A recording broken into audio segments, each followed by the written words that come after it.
you see the echoes of these garments throughout culture too. The golden fleece from Jason and the Argonauts. If you remember this story, Jason assembles this, A-team of ancient heroes. Hercules was among them. And they go into the Black Sea, the Caucasus area, to retrieve the supernatural golden fleece. And this was the status symbol of kingship and authority. And in the ancient legend, it says that there was a set of twins, but Zeus wanted them sacrificed, wanted them dead.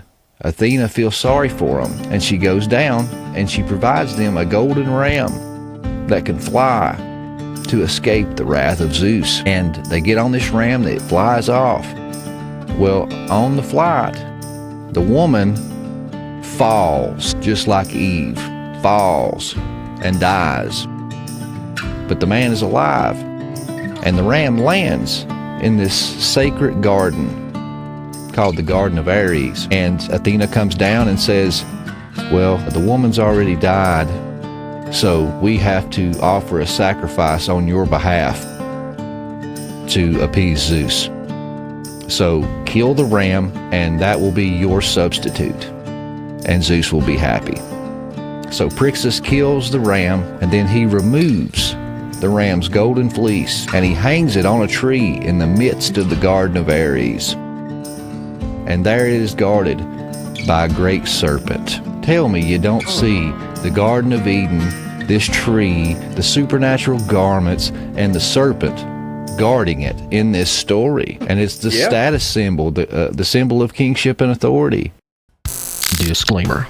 To the Pharisees and Karens out there. How dare you! All guests on this show do not reflect the opinions of the host.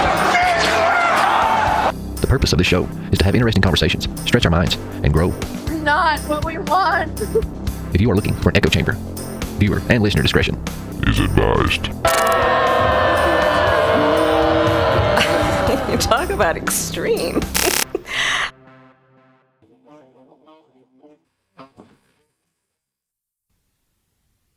What is happening and what is up? Hold out your glass, because we're about to fill it up. Join us as we travel and explore the vast unknown. It's a hero's journey with dragons to slay, damsels to save, and innumerable treasures to hoard. Torches high. Look at it from a different perspective.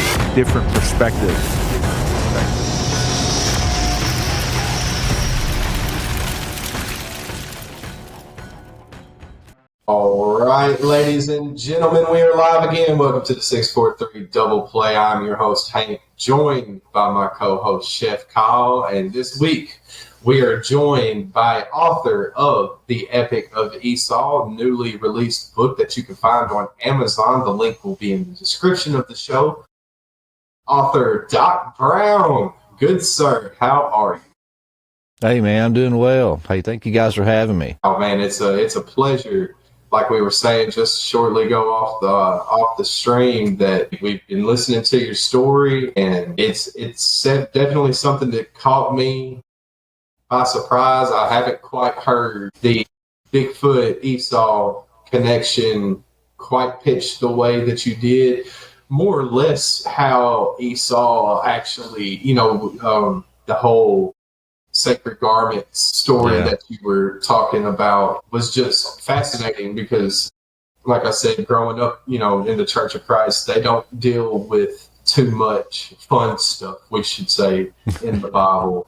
You're definitely not going to get any Church of Christ preachers to talk about the extra canonical books or Gnostic Gospels, as it were. So anything in Enoch, Jasher, the Book of Jubilees, you're not going to hear about it. And so I didn't hear about it growing up. And then when I heard you talk about it, I was like, man, I've seen that movie. That does make a little bit more sense now that he's, going through Jasher and Enoch and talking about these things. Okay, so I really kind of appreciate you just even bringing this to the forefront, because if I haven't heard it, then there's millions of people that's probably not made these connections. So without further ado, just kind of briefly give us an overview of what the Epic of Esau Yeah, man, and it's kind of like, what you said there. This is the stuff that's in this book it's kind of unsearched territory. I mean, it is the unknown. That's something I talk about in the show. I've kind of coined it the hero's journey.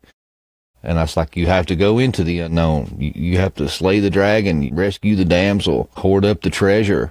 But, then when that's done, your journey's not over, man. You have to take this prize of great wealth and come back to humanity and share this prize of great wealth with the world. And you start the hero's journey for someone else. I've heard bits and pieces of some of these ideas, but it's just always been just kind of surface level. Nobody's actually took all these pieces and put them together and just took a super deep dive.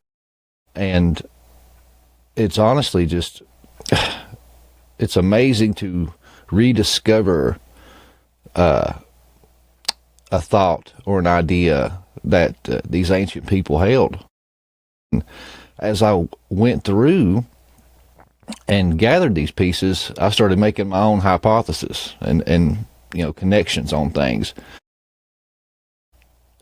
Without fail, almost 90% of the time, when I started looking through some of these ancient writings and ancient texts, they were saying what I was thinking in my head.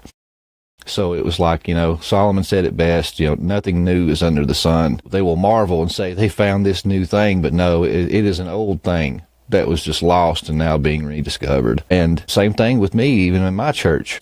Kind of talked about some of these things, but they just really, they whitewashed it and avoided the troublesome spots. And I've heard people, just kind of postulate, maybe Esau was a Bigfoot. And boom, that's where it stops. And I had Trey Smith from God in a Nutshell on the show, and he made the comment, hey, you're from East Tennessee, that's Bigfoot country. I'll come out and we'll go Bigfoot hunting one day and maybe record it. And just out of nowhere, Genesis 25:25 popped into my head. That verse, I don't know how many times, and never seen it in this light. And I was like, holy shit. If we took the description of the birth of Esau and seen someone out in the woods or even on the street or whatever today in our modern context, without hesitation, we would say, I seen a Sasquatch. I seen a Bigfoot. So, but for those that's not familiar, Genesis 25:25 is the birth of a set of twins. One of them was a regular guy just like us, and the other one, it says he came out red, covered in hair from head to toe, like a hairy cloak. So I was like, hey man, you think Esau was the first Bigfoot, or at least first documented one? And he was like, hey, never thought of it like that, but you might be onto something. He was a hairy dude. And in church, I was just taught that this was just a guy with a good thick beard. He was just a hairy dude. And the Nephilim giants, like we were talking pre-roll, yeah, they mentioned the word giants and that there was giants, but they just really downplayed it. Basically, they were just like Shaquille O'Neal, man. Hey, he's a giant. So that's kind of like what Goliath was. He was just a tall dude. Yeah, but they failed to mention that Goliath would have been like twice as tall, almost 2.5 times as tall as Shaq. And he wasn't playing basketball. He was dominating the worlds of men. Yeah. And wasn't Goliath like one of the smaller of the brothers? Yeah, and that's the thing, is just like, the theory of entropy. Nothing gets better over time. It gets worse. So after the flood, it's just the interbreeding and marrying with these other, regular people. That DNA strand got weaker and weaker. And so the giants got smaller and smaller. And like with Esau, I was just taught that, this guy with a really good beard was a carnal man, and he was a real good hunter. And he was a carnal man. He was ruled by the desires of the flesh and his gut. He didn't think of the future. It was just, if he was hungry, he would give you the shirt off of his back, and just to get what he wanted now. So they kind of painted him just like this knuckle-dragging caveman with no intelligence. And that's not the case at all. And I'm sorry, go ahead. No, you're good. I'm sorry to interrupt. Just kind of going back and talking about, like the church, like, I know both you and Hank both grew up in the church, and they don't get into all of this. And my question, I guess, to both of you guys, first for you, Doc, but why do you think that is? Do you think that the people preaching the word don't fully understand it, or do you think that they do know that there is some like kind of weird things going on with the Bible? They just don't want to speak about it. I think it's 50-50. Mac, actually, let me rephrase that. It's probably, 80-20. I'd say 80% of them are ignorant of their own books that they're teaching about. Especially in the South, a large majority of the preachers don't go to seminary. They're good old boys. They grew up in the church and sat under a pastor for 20, 30 years, and they only got one perspective on the Bible their entire life. And when that pastor retired, they stepped into their spot, and they're just repeating the same teachings and ideas that pastor had. So they're ignorant to a lot of these different thought processes and theologies. And then the other 20% that actually went to seminary and kind of got exposed to some of this stuff, they think that the people in the church are too ignorant for this type of information. They ain't ready for it. So it's like they protect them from the weird stuff of the Bible. I mean, that's my opinion. Yeah. Kyle, you've heard me talk about it before, but especially down here in the South, a lot of people that go to church only go to the church that they go to because that's what their parents did. And the only reason that their parents went to that church is because that's where their parents went to church. And so you end up with generations within the same family never faltering between what they believe. It's like Doc said, you get one man that preaches out of a pulpit for 40, 50 years, and then somebody that he's preached to for 40, 50 years takes his place and preaches the same thing until he's replaced by somebody that will preach the same thing. If I were to try to have this conversation with anybody that I grew up going to church with, this wouldn't happen. Like, they wouldn't be able to conceptually acknowledge that this is a reality. To them, Genesis 6 holds no significance, no more significance than any other verse in the Bible.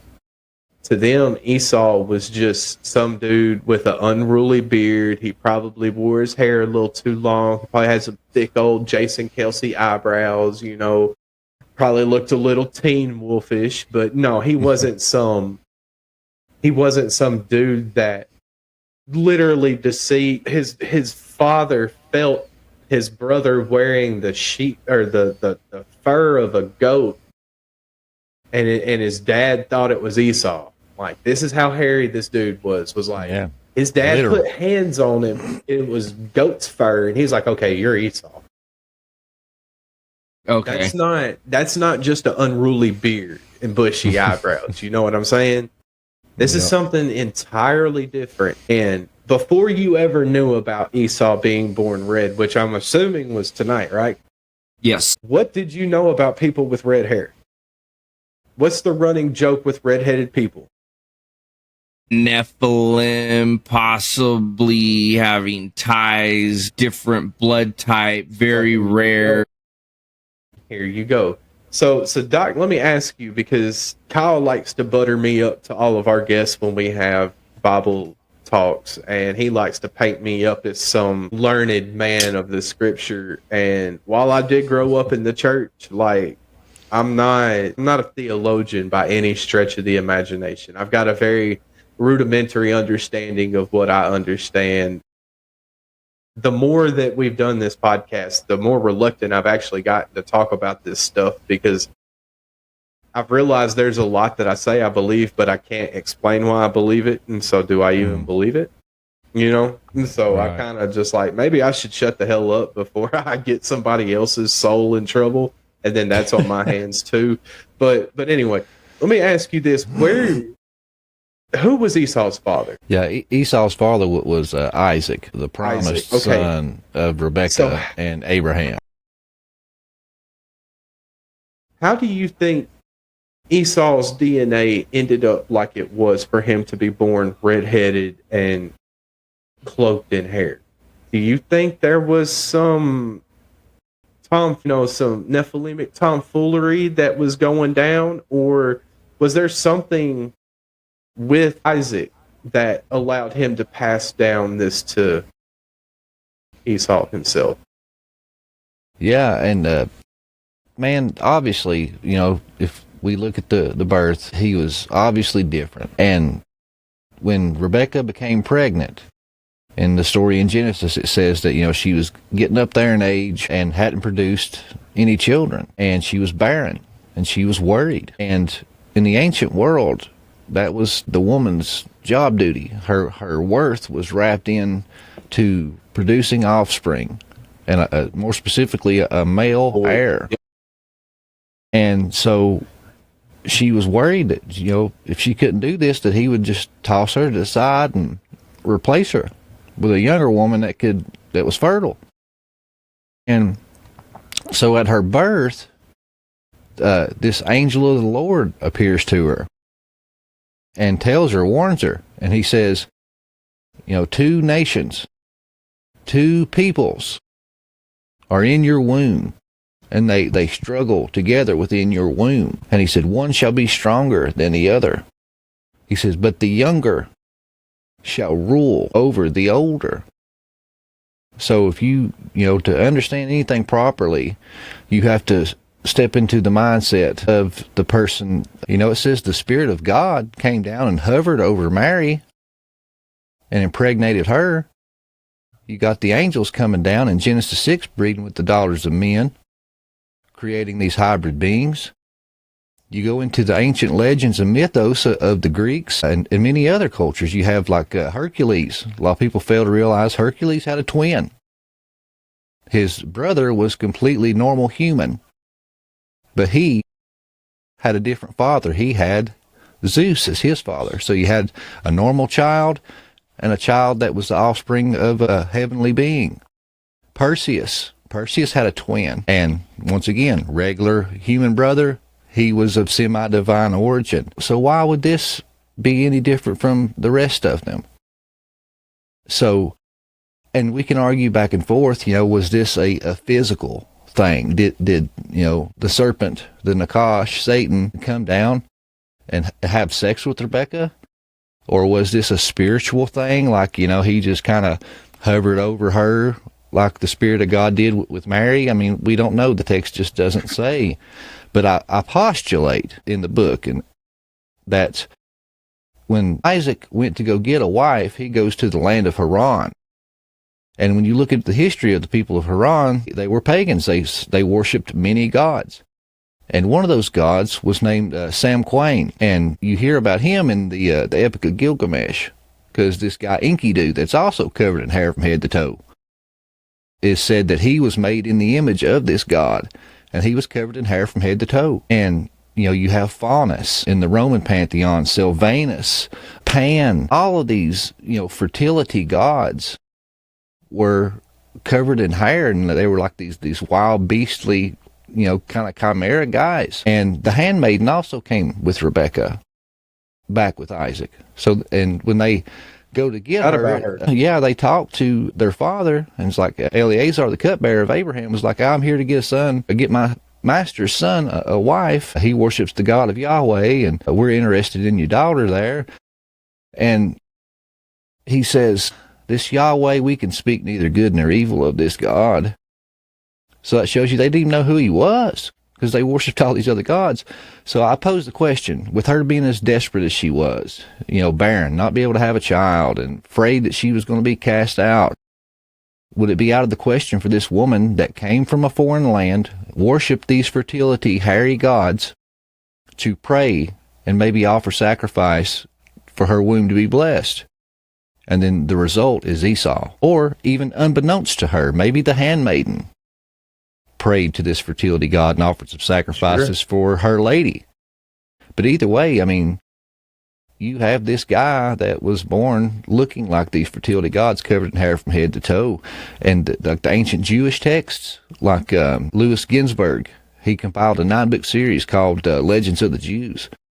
In there, they say that Jacob had a guardian angel, and it was Gabriel, and that Esau had a guardian angel too, but his guardian angel was Samael, which was the name of Satan before the fall. And it said that he was born with a serpent's marking on his body, basically like a serpent brand. So the people of this time, whether it's true or not, that's what they believed Esau was. Definitely not what you find in your... That was an info dump, I'm sorry. No, it's great, because even though that's not the first time I heard it, it's still just a smack in the face every time I hear it, because that's not what you hear when you go to church. Nobody talks about this in church, and if you do, I want to go to your church. But this is just absolute. And when you lay it out like you do, because you're going between the Bible and what would be considered extra canonical books, which, as you explained, because I listened to your episode that you did, it was just a couple of episodes. You were on a gentleman's, you were with Broadcasting Seeds, where you talked about the Epic of Esau, and in y'all's conversation, you talked about how you never thought that you were, let me rephrase this, that when you were reading through Genesis, how Genesis leaves a lot unanswered. You're left Genesis with more questions than when you started. Yeah. And you postulate that it's probably because the books of Jasher, the books of Enoch, these, or at least the stories within them, were at the very least well-known oral traditions, to the point that the author of Genesis didn't find it prevalent an issue enough to recount the stories. Yeah.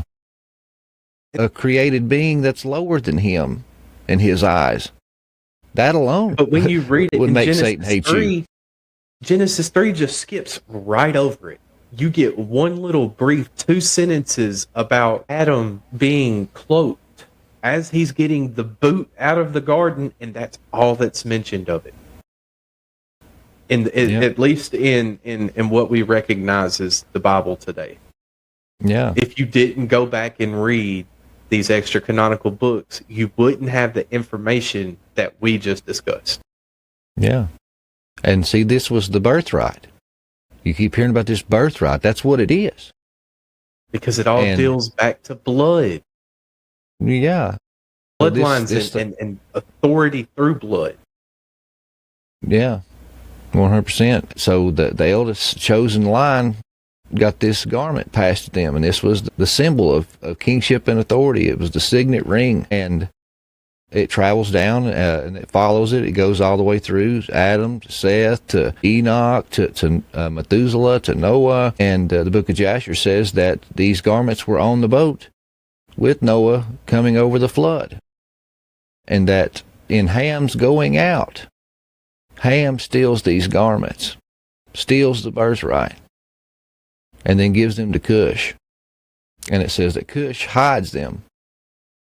And then he ends up having Nimrod, and it uses the same kind of phrases used when talking about Joseph. You know, if you remember, it said that Joseph was the child of Israel's old age, whom he loved exceedingly. Mm-hmm. And it says this about Nimrod. It says, Nimrod was the child of Cush's old age, and whom he loved exceedingly. And he gave him the garments. And it said that in that 20 years old, at the coming of age, that Nimrod put on these garments, and he became a Gibborim. The same word used to describe the Nephilim giants in the Hebrew texts. And this ties right into Genesis. And a lot of people have theories on this. They say, Nimrod wasn't born a Gibborim. It says he became a Gibborim. This is how. It was through these supernatural garments from the garden of God. And it ties in with Esau. So Nimrod, this mighty Gibborim, his claim to fame is that he was a mighty hunter. This is the same title that Esau had. So I kind of make the joke, it's kind of like the Highlander. You know, there can only be one, baby. So you got these two mighty men that want to show each other who the real mighty man is. And the book of Jasher words it like he's hunting Esau. He's hunting this beastly hairy quote unquote man. And it says that jealousy and hatred built up in the heart of Nimrod against Esau all of his days. And Nimrod and 2 more of his Gibborim men go into the wilderness to hunt down and kill Esau. But Esau is a mighty hunter as well, and sees them and hides himself. And when they're not, least expecting it, he jumps out, takes a sword, cuts off Nimrod's head, and then battles these other 2 giants and kills all 3 of them single-handedly in combat. And then it says he takes the time to steal Nimrod's garments, to which he was able to rule over all the nations. And then he runs home and hides these garments, it says. And then here's where it dovetails perfectly with the book of Genesis, with the trading of the birthright. Because in Genesis, it just says, it just kind of fast forwards to this day in the future, and it says, Esau come in from the field exhausted, and his brother was making lentil stew. And Esau says, give me some of that red stew. And Jacob says, sure, but you're going to trade me the birthright. And he's like, what use is a birthright to me when I'm dead? Take it. And I'm like, what? That makes absolutely no sense. But when you tie in this book of Jasher, it makes perfect sense. He just killed the king. He's on the run. He's fearful of his life. He just killed not 1, not 2, but 3 Gibborim giants. Probably sustained some life-threatening injuries and was possibly bleeding out. He was desperate. That's why he said, what use is a birthright to me when I'm dead? Take it. No, hide me. Sew up my wounds. Give me nourishment. I'm going to die. And that explains Jacob's urgency. A lot of people look over that. It ain't just like, hey, I really like that birthright. Why don't you consider trading it to me? No, he's like, swear to me now that you will do this thing. No, swear to me now. I mean, he says it like 3 times. There's desperation in his voice because, imagine, you're sitting in the kitchen cooking up some stew, and all of a sudden your brother just bursts in the door. He's soaked in blood, probably holding his guts in. You know what I mean? And freaking out. I just killed Nimrod, and they're looking for me. Hide me, help me, help me. He took advantage of the opportunity. He's like, yeah, I'll help you, but it's going to cost you.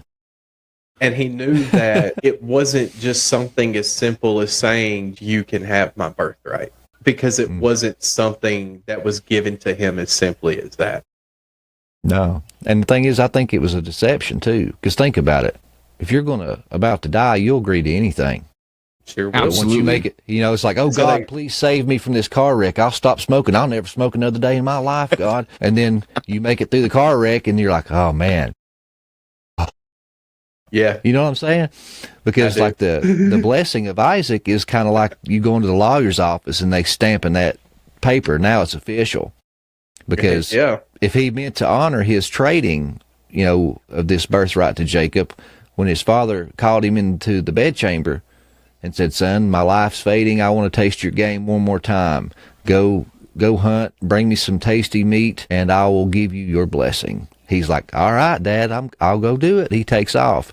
If he meant to honor that trading of that birthright, he'd have been like, Dad, I appreciate it, but I traded my birthright to Jacob. You know what I'm saying? He had no intentions of keeping that deal. Which is probably why Jacob was so trepidatious to accept it to begin with. It's probably why he asked him 3 different times to, cross your heart, dudes. Let me go get this Bible and let you swear on it real quick, because I need some assurance. This is not just something, because both parties were aware that they weren't dealing with anything trivial, and they weren't dealing with anything that could be given as freely as somebody's word.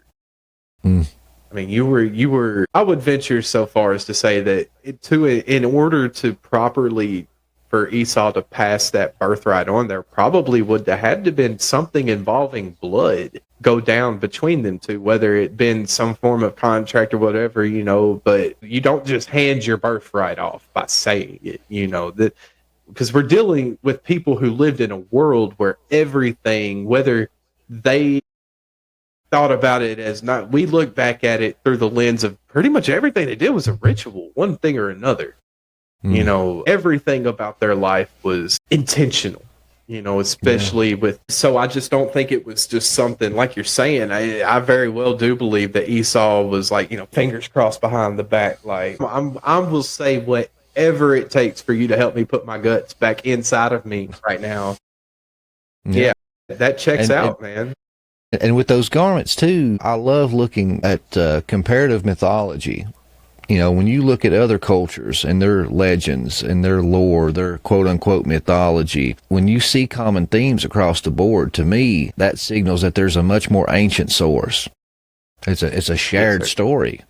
No matter where you go, you have stories of giants. No matter where you go, you have stories of Bigfoot.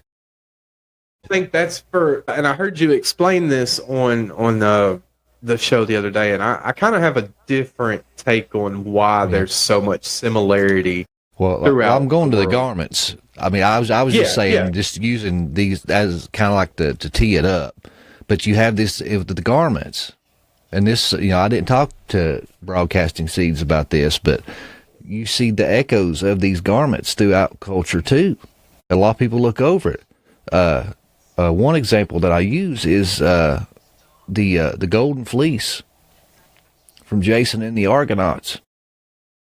If you remember this story, Jason assembles this, A team of ancient heroes. Hercules was among them.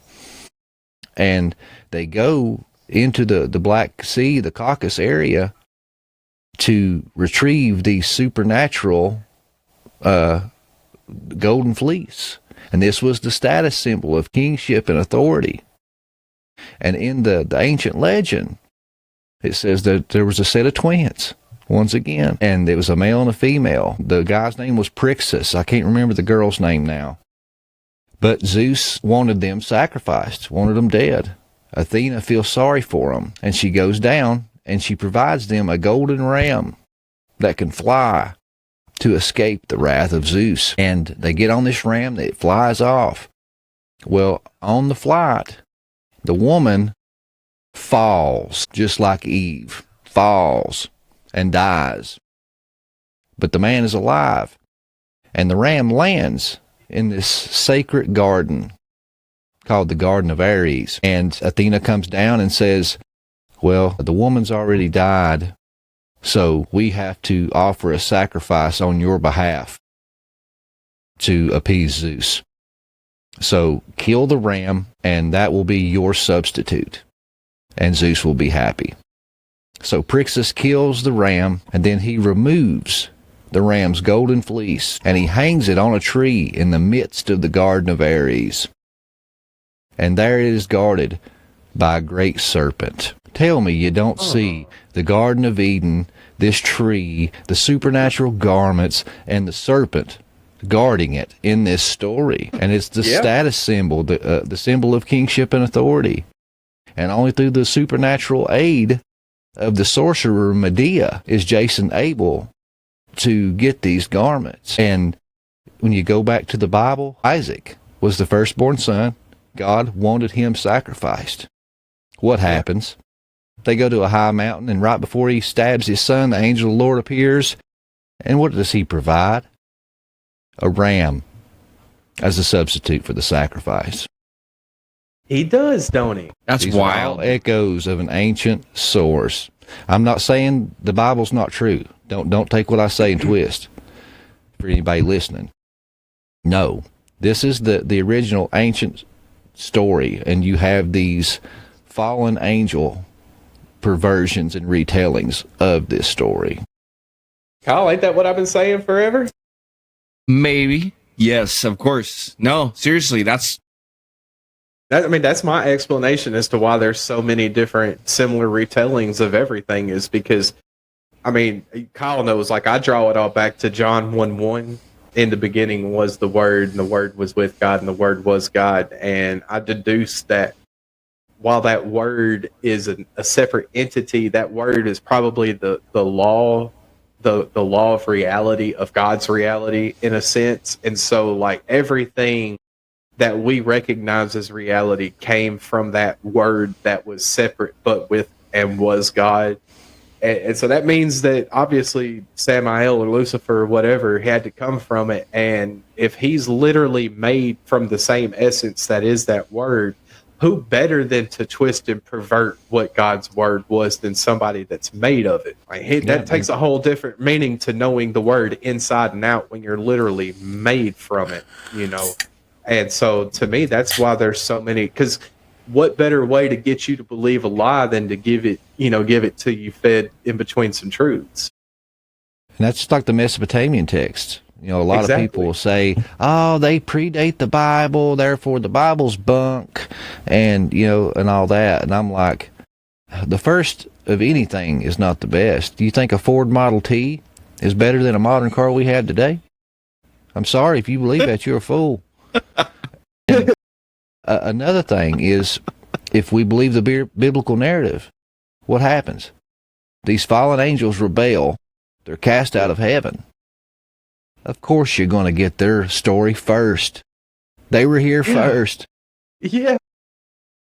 Thank you. Yeah, the Mesopotamian stories and legends may predate the Bible. That doesn't make it the truth. If you follow the biblical narrative, yeah, they were here first. They rebelled. They left their first estate and came down here. Of course you're going to get their story first. Wow. That might be very basic for most people to understand, but for me, that is like mind blowing. I never connected the dots. He said that well so much eloquently than I ever have. But that's exactly it, man. Yeah, like, no, you've definitely been. Man. They were definitely here before man. They think about it like this: when Cain was cast away after killing Abel, he found people to go to. But the Bible doesn't tell you that. Genesis doesn't tell you that. It just tells you that later, you know. I think it does. I think it does. Well, it's just people look over it and misinterpret it. Yeah. When you read the creation, it says that, you know, on day 3, he made the vegetation. On day 6, he said, let us make man in our image. A lot of people think that's the Trinity. I think that's the divine council. That's the us and the our, because the book of Job says the B'nai Ha-Elohim, the sons of God, were there and witnessed creation. Because he's telling Job, where were you when I hung the stars? Where were you when I laid its foundations and drew the plumb line and all this stuff? He said, when the morning stars, the sons of God, sang for joy at the sight of creation. That shows you they were there and saw it. That's the us and our, Daddy. That's who he's talking to. He ain't talking to himself. And when you go through that, man, it's just wild, because you get to day 6. You know, let us make man in our image, right? And then it says God rested. Well, then it says that God took a pinch of clay and the dirt and made Adam, and that he was a lifeless being until he breathed the breath of life in him, right? Well, when you read that account, it says that he done this before there was any vegetation. Vegetation was on day 3. You're getting a Hobbit rewind. A lot of people take the viewpoint, oh, this is just a more detailed, you know, telling of the day 6 event. No. It says this happened before vegetation, and vegetation was on day 3. So Adam, in my opinion, was quite possibly there with the us and our, seeing the creation. He is a B'nai Ha-Elohim. He is a son of God. And then day 6 was the creation of another race. Adam and Eve were something separate, but they were cast out. And that's why when Cain goes out, he's scared to death somebody's going to kill him. Well, hell, who's going to kill him? They're all right there. Who's his kids going to marry and interbreed with? It's those day 6 people that's outside of the garden. That's who. That's my next book. B'nai Ha-Elohim. See, because that's something that interests me, and I don't know where I land on that, because it's hard for me to take myself out of the box that the Church of Christ put me in mentally at such a young age. And no, Hank, that's not possible. Of course, there's only one God, and of course, he was talking about the Holy Trinity, and was he though? I don't know. See, this is where we find ourselves at the short end of the proverbial stick, because English is such a crude language that we, you know, whether intentionally or unintentionally, we've lost the meaning of what was in those scrolls. You know, Yeah. we don't. And when I have the say oral gods, traditions. too, I mean, to us Christians, it's angelic beings. They are created. You know, there is Sure. one supreme creator, and it's kind of like the pantheon of Greek gods. You know, Zeus sits at the top, and then he's got these lower beings underneath him that help him rule like a kingdom, like a monarch. You know, every kingdom has a king. Then you have the messenger of the king. You have the leader of the army. You know, all these different roles. And that's kind of how the ancient Israelites painted the kingdom of heaven. Yahweh was the supreme God that sat at the head. He was the creator. But then these other angelic beings were created to help him rule his kingdom, and a fraction of those rebelled, and they were kicked out of the kingdom, and they landed here, and they were different than us. You know, they probably glowed. They had supernatural powers, magic, technology, and us as humans worshiped them as gods. They presented themselves as gods, you know, but they really wasn't gods. They were just, you know, fallen. Out. Yeah. Going against the word. Created order. That's wild to me. Like, thinking about the way that you just described it, Doc, is that, you know, you have God, and then you have all of his people below him that are help running the show. Like, why would you, if it's so amazing, like, why would you go against the word? And why would, you know what I mean? Why?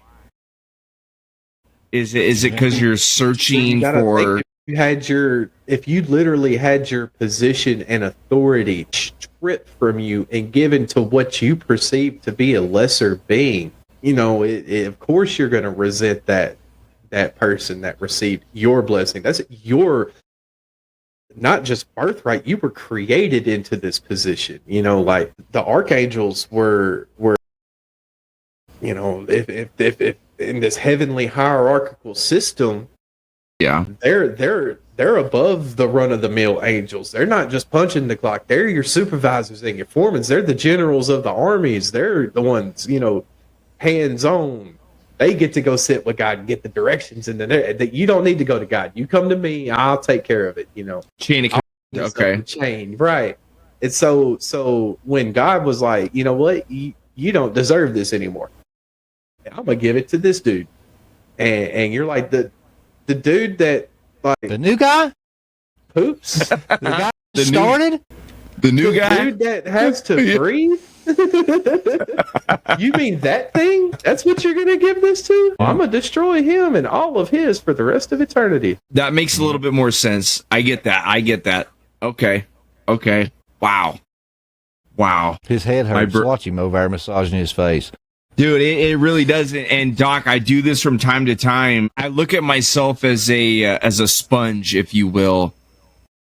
And not all the time, but sometimes when information is broadcasted to me in such a way, I'm just like, I feel like a lot of this was right in front of my face, under my nose, and I never seen it, never smelt it. And it's times like these that, and I think that's important for a lot of people. Like, it's okay to break free from the walls that are blocking your vision. Like, it's okay to look outside of the box.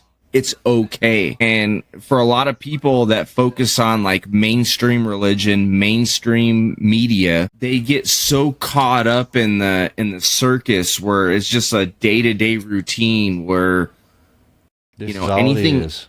yeah, and anything outside of this box and is just forbidden. And, you know, going back, which is kind of how I got started in this whole, I don't want to call it a movement, but I guess looking outside the box It's an again, awakening. it absolutely is an awakening. But 2019 was such a blessing, I think, on so many people. And, you know, I know there's a lot of other folks, maybe such as yourself that has kind of noticed that something's just not right. Maybe 15, 20 years ago. For me, that wasn't the case. You know, I dug into the the whole 9/11 stuff, loose change 1 and 2. I dug into when I was in my early teens, but it wasn't until 2019 where things really started to, where I feel like I was just challenged, like something doesn't seem right. And I implore everybody just to get outside the norm every once in a while, dig a little deeper. And I feel like it'll blow your mind. There's a lot of people in my family who I have brought forth information to, not necessarily biblical, but just political and just things going on in the world. And you bring these ideas forth, and it's very hard for a lot of people to actually accept these things because they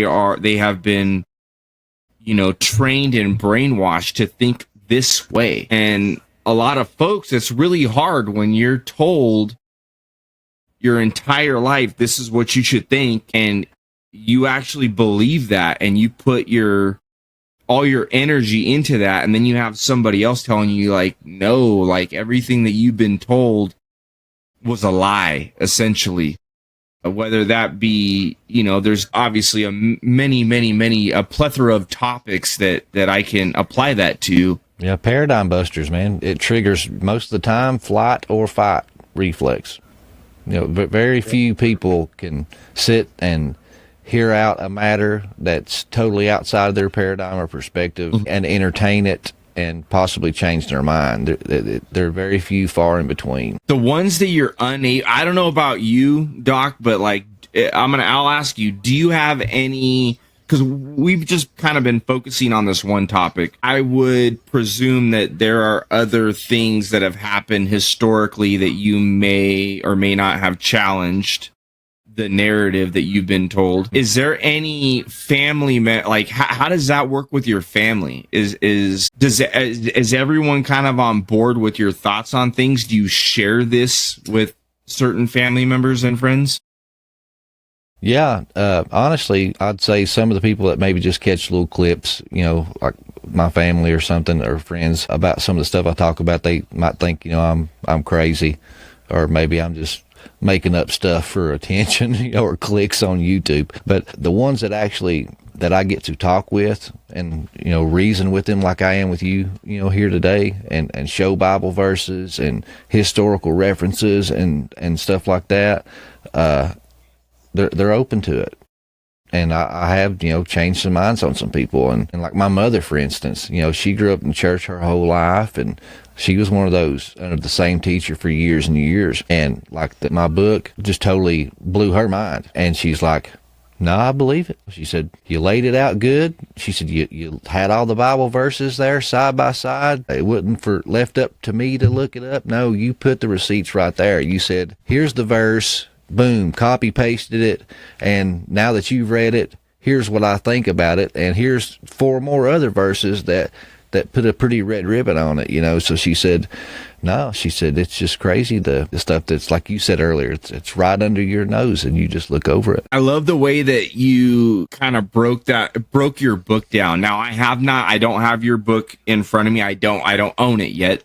And I will be owning it. I can guarantee you both Hank and I will be purchasing a copy. But when you explained how the book was laid out, I love it. I love it. I love it. I love it. And for somebody like me, the way that you're describing it is perfect. It's like boom, boom, boom. And you have receipts for everything. It's huge, dude. That is so huge. And the amount of time that you spent on this. Yeah, it took me 2 years, man. Well, 2 years of your obsession. Of building obsession of making the book, right? But how long have you been researching this particular topic? Well, yeah, I mean, I've been deep diving this weird stuff since 2012. That's huge, man.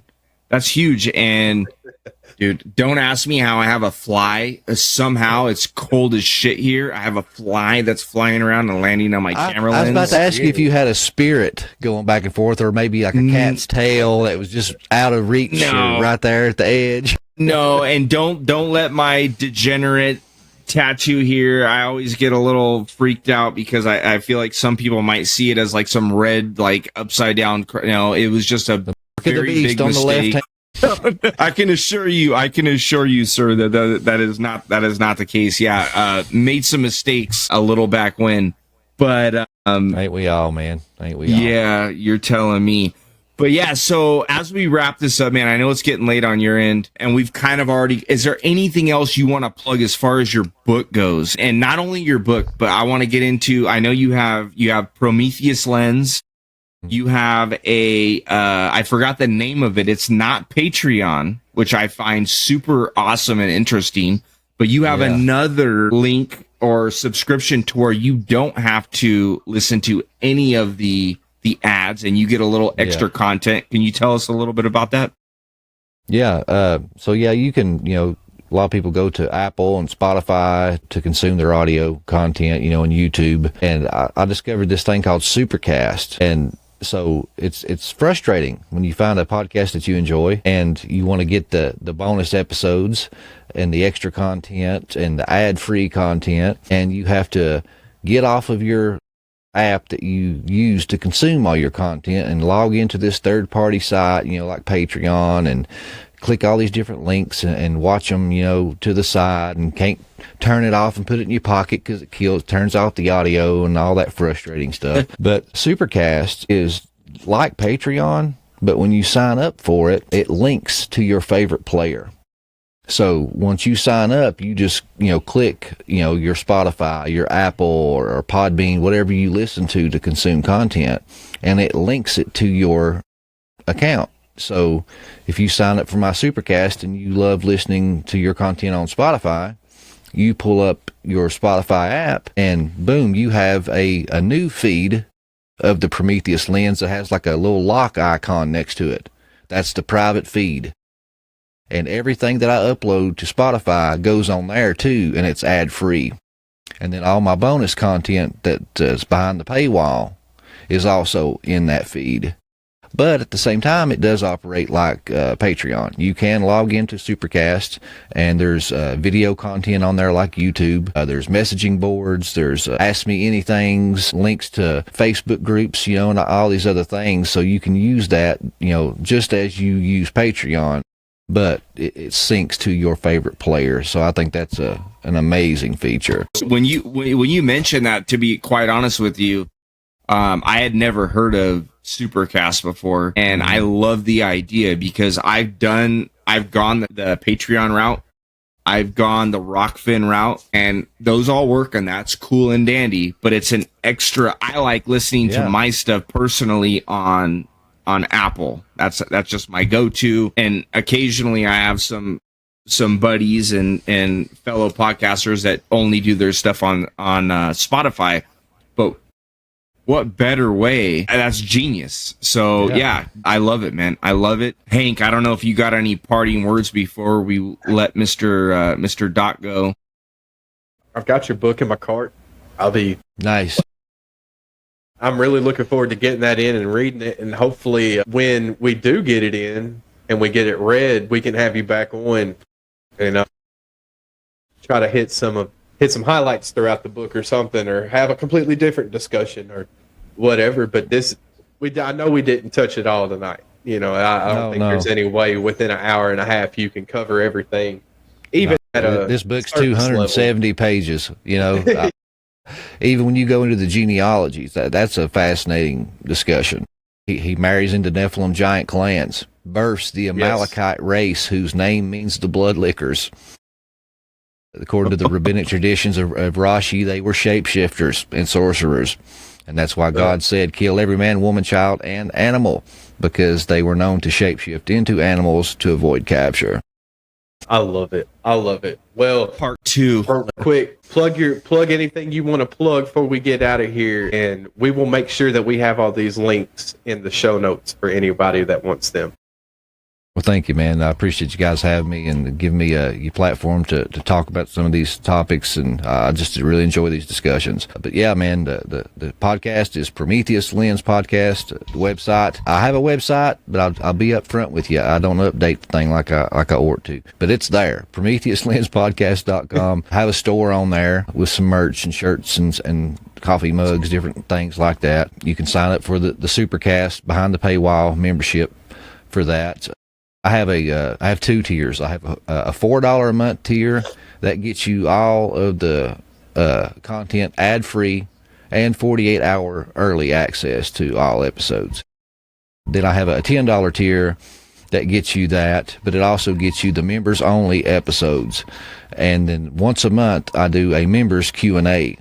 So just like we're doing right now, every single month I have an author, a researcher, or a speaker, and all our members come in, and we have this huge video chat with these authors and researchers, and you get to hang out, ask your questions, and pick their brains. You know, I've had L.A. Marzulli, I've had Derek Gilbert, Gary Wayne, just to name a few. These really highly respected guys, you can come and rub elbows with them and ask them your questions, man. I don't know of any other show that offers this kind of access to these people, and it's fun. But yeah, and then as far as the content, anywhere you consume content, YouTube, Apple, Spotify, social medias, I'm on Facebook, Instagram, X, all those fine establishments. Just search up Prometheus Lens Podcast and you will find me there. And the book is on Amazon. It's available in ebook for $10 or the paperback for $20. That's awesome. That's awesome. Well, Doc, we can't thank you enough for taking time out of your day to come talk to us and educate us a little bit. Like I said, I was listening to you the other day, and half the questions that I asked you I was literally asking you while I was listening to the show, except you're actually able to hear them this time. That's usually how I listen to podcasts. I try to conversate with y'all, but y'all don't hear me. So it's really cool when I can get y'all on the show and get some of them questions out instead of just out of my head. But no, man, this has been amazing. Like I said, I can't wait to get your book in and get it read, because I've got to know, man. I got to know what you got in between them covers. Yeah, I mean, man. This was something that I've never heard before, and makes more sense than I care to admit that it makes, because it, like Kyle was saying, it's like some of this stuff, once it hits you, you're just almost ashamed of how you didn't see it before. And it takes a fella such as yourself to point these things out. And hey, man, well, if we can help spread the word that you're out here with some truth, then we'll do what we can, Yeah. And I'm a good old boy, man. So I take a lot of these complex issues and scholarly issues and filter it through this Southern twang and some good old boy language that you can understand. So, if you enjoy, how I talk and present things, the book is just like that. The book is true to my voice. There's all the Southern misspellings. You'll probably find some typos in there. It's my first book, you know what I'm saying? And I throw a lot of good humor in there. Yeah, the cover, everything. And I throw in a lot of jokes. I think even at one point I'm talking about creation, and I said, on the seventh day God rested. It ain't that he got in his recliner and put his feet up and turned on the TV to watch the Tennessee Vols lose again. So, it's heavy topics and dark topics at times, but I insert a lot of just good old boy humor and try to keep it true to my voice. I can't wait to get it in. I can't wait to read it. And I once again just thank you so much for coming on and talking to us about this. So everybody, y'all go get this man's book, download it, buy it, get it in your hands, get it in your libraries. Go follow him on all your podcast catchers and all this stuff. Go check him on social medias. Doc Brown, the Epic of Esau. Get it in your brain. Let's go. Let's go. Well, fellas, we appreciate y'all. Listeners, we love y'all. God bless y'all. We're going to catch y'all next time. Hasta la pasta.